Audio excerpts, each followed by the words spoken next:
So firstly, I'll get into what exactly is a buyer's meeting. So I don't know how many of you might have been exposed to this or understand what a buyer's meeting is, but pretty much in its simplest format, it's a meeting between a buyer and a seller. And obviously, the seller being the designer yourselves, who's trying to sell their wares to a particular retailer, be it a department store, boutique, or whatever, right? So the seller, in essence, who's a designer, obviously you're going to convey certain information to the retail outlet or the buyer, and is this on? Yeah. Right, to the retail outlet, and you need to highlight what the benefits of the collection and why this particular store, this particular retailer should carry your line. All right, so again, essentially you want to build a relationship with the potential store. So at this buyer's meeting, right, just like if you attend an interview, right, you want to convey the best image or best identity of your brand. You want to make a great first impression, right? So it's just like meeting someone for the first time. And typically in the global fashion industry, we don't have market weeks in Trinidad and Tobago. Typically in the global fashion industry, like New York, London, the fashion capitals, there's market week. And this is when you'd find like a lot of the designers would meet with buyers from the various department stores and so on. So in Trinidad, we're not at that point yet where we have a defined market week or a defined selling period or defined selling weeks or whatever. So in essence, when you see the word market week, it pertains to the international market, as you see. All right.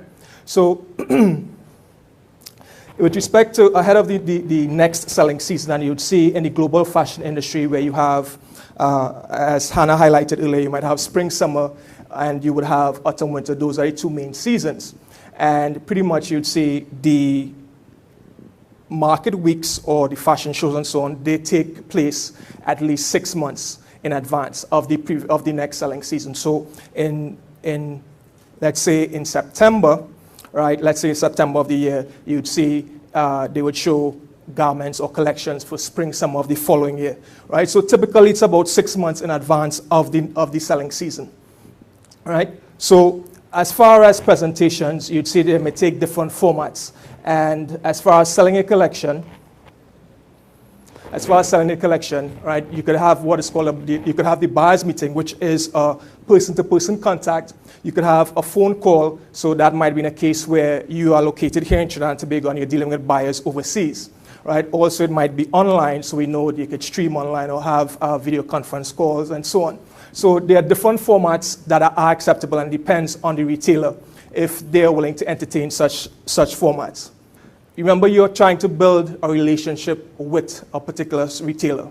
So you need to make sure that even if they carry your brand, right, so they decide to carry your brand, you need to have some sort of after-sales service, right? So whether it is you have a new collection coming out, so you might want to do some sort of preliminary meeting with them to show them what it is you're coming up with next, right? So you want to make sure that you establish that relationship, right? So you want to make sure that you have some sort of after-sales service, right?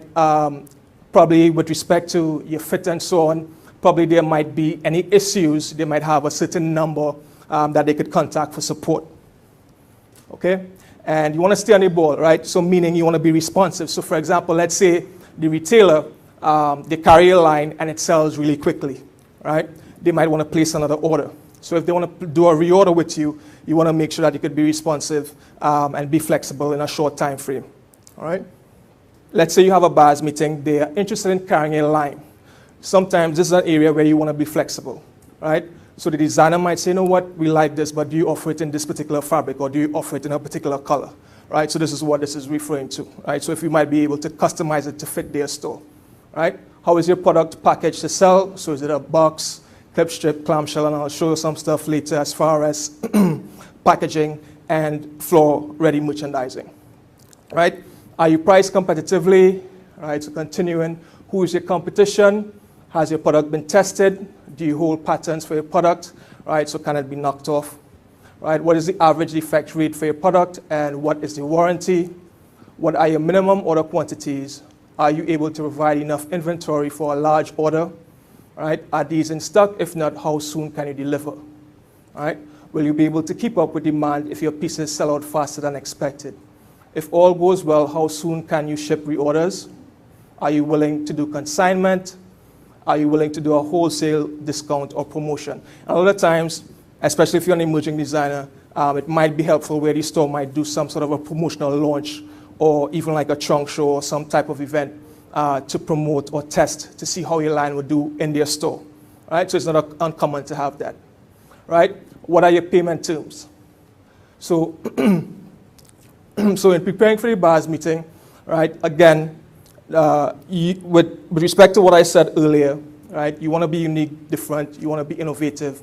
And again, as far as you being picked up by a store, you want to make sure that you create the best impression early on, right? So they want to make sure that your brand is exciting, that it would impact their customers effectively, right? When you're presenting a collection, you want to present it in a logical sequence, and that logical sequence should be the same sequence that you have the garments in, right, in your line sheets, right?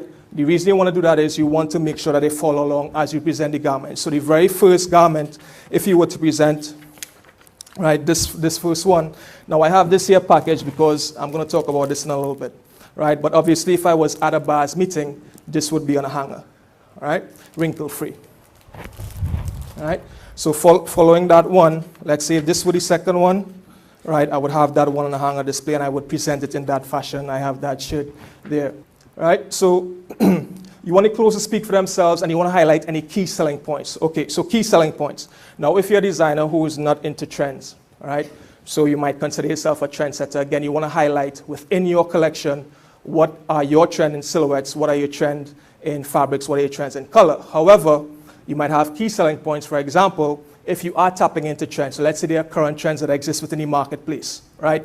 You might have garments that tap into that particular trend. That would be a key selling point, right? So key selling points, again, could be fabrication, any particular styling details on your garments, probably some trims and notions you have on your garments. These could be key selling points with respect to your garments. So you want to make sure and highlight those, and you could do that on the line sheet as well.